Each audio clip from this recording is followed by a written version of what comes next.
Okay, good morning. It's Monday, and this morning I read Acts chapter 7, where we read the Stephen's speech, and that speech are really outlined to the Sanhedrin, the leading leadership of Israel, about what's wrong with them, what's the problem with them.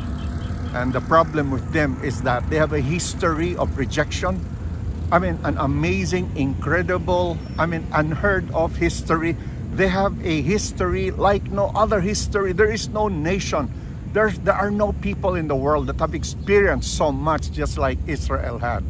But sadly, as Stephen pointed out, which sadly even more sad, which made them so furious that they ended up stoning and killing Stephen, is because Stephen told them that they have a history of rejection, and every prophet God sent to them, they killed. And not only did they kill the prophets, they killed the very Son of God. The only hope that they had to be saved, they also killed.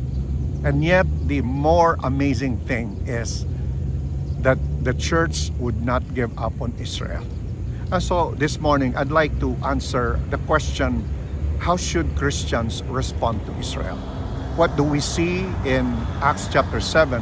What do we see in the example of Stephen and the early church as to how they look at Israel? Today there are two extremes about Israel. One is that Israel is God's people and the church is just an addendum. That God has two people in the world. One, the national people of Israel. So they are the people of God, and there's an extra, and it's called the church.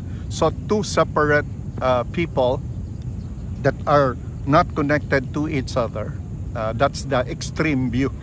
The other extreme view is that the church replaces Israel completely. That Israel no longer has any spiritual significance. That Israel has lost its redemptive significance in God's redemptive plan, and therefore it's gone. They've lost it, and the opportunity is lost, and they can't regain it anymore.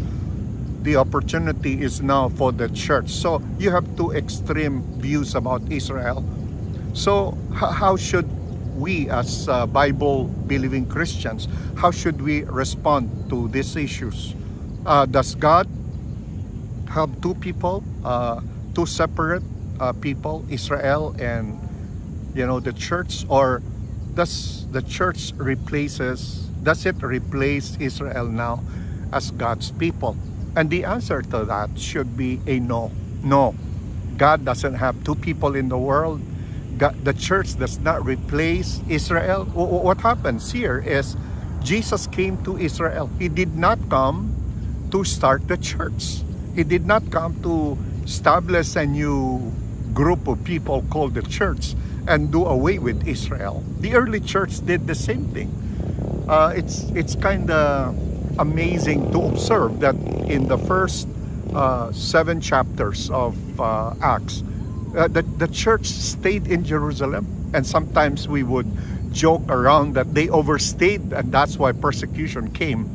But I think the more real answer is that the apostles, the early church, they saw the continuity between Israel and the church.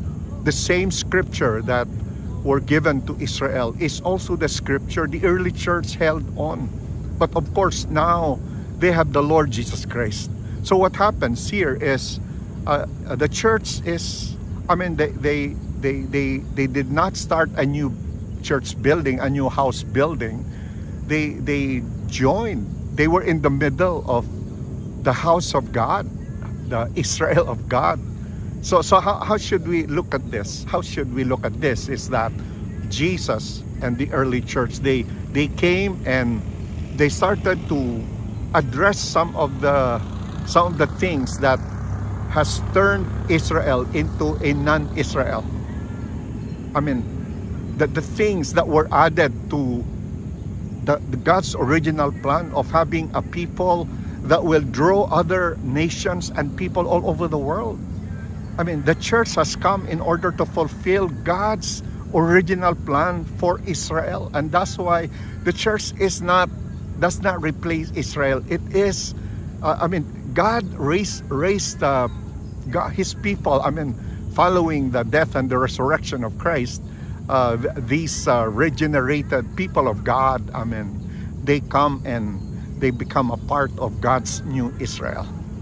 Amen. So that's how we should respond to the question. Okay? God bless you.